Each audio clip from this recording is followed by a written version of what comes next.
Hi friends, welcome to dream academy. இப்போ வந்து how to find LCM and HCF எப்படி வந்து ஈஸியாக கண்டுபிடிக்கணும்னு பார்ப்போம். 4 செட்டுக்கும் ஃபஸ்ட்டு செட்டு வந்து 10க்கு 15க்கும் எல்சிஎம் மற்றும் ஹச்சிஎஃப் பார்க்க போகிறோம்.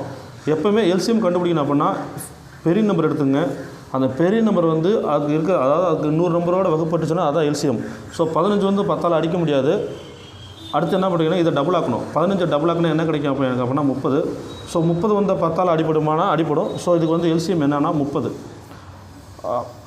அதேமாரி ஹச்சிஎஃப்னு என்னென்னா இந்த 2 நம்பர் ஃபஸ்ட்டு பிரித்து எழுதணும், 2 நம்பரில் வகுப்பு பண்ணணும். நான் 10 பிரித்து எழுதும்போது எப்படி எழுதுவோம் அப்படின்னா வந்து 2 × 5.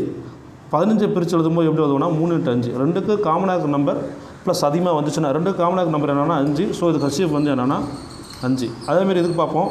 15க்கு 25க்கும் ஃபஸ்ட்டு 25 5ஆல் டிவைட் ஆகாது. ஸோ 50 இதை டபுள் ஆக்கணும் 50 வந்து 5ஆல் டிவைட் ஆகும்னா அதுவும் ஆகாது.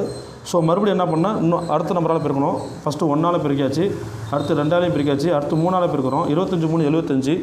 75 வந்து 15ஆல் டிவைட் ஆகும்னா கண்டிப்பாக ஆகும். ஸோ அதோட எல்சிஎம் என்ன அப்படின்னா வந்து 75. அடுத்து ஹச்சிஎஃப் பார்க்க போகிறோம். இதை பிரித்து எழுத வேண்டி தான். ஹச்சிஎஃப் பார்க்கும்போது ஃபஸ்ட்டு வந்து 15 3 × 5.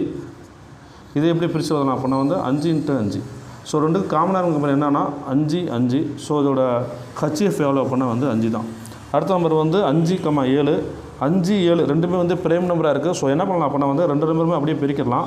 5 × 7 வந்து 35. பிரேம் நம்பருக்கு எல்சிஎம் கேட்டாங்க அப்படின்னா வந்து அது ரெண்டுமே பெருக்கி போடணும்.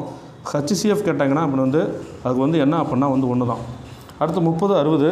இதில் பார்க்கும்போதே உங்களுக்கு என்ன தெரியும்னா இதோட மடங்காக இருக்குது. அதாவது ஒரு நம்பரோட மடங்காக இருக்கும்போது அதோட ஹச்சிஎஃப் என்னவாக இருக்குன்னா அந்த மடங்கு தான் இருக்கும். ஸோ இதோட எல்சிஎம் வந்து என்ன அப்படின்னா இதோட எல்சிஎம் என்ன வரும் அப்படின்னா வந்து 60. இதோட ஹச்சிஎஃப் என்ன வரும் அப்படின்னா வந்து 30. ஏன்னா இது வந்து எப்படி வரும்னா 1 × 30, இது வந்து 2 × 30. ஸோ 2 காமனாக இருக்குது என்ன அப்படின்னா வந்து 30. ஸோ இதோட ஹச்சிஎஃப் வந்து 30.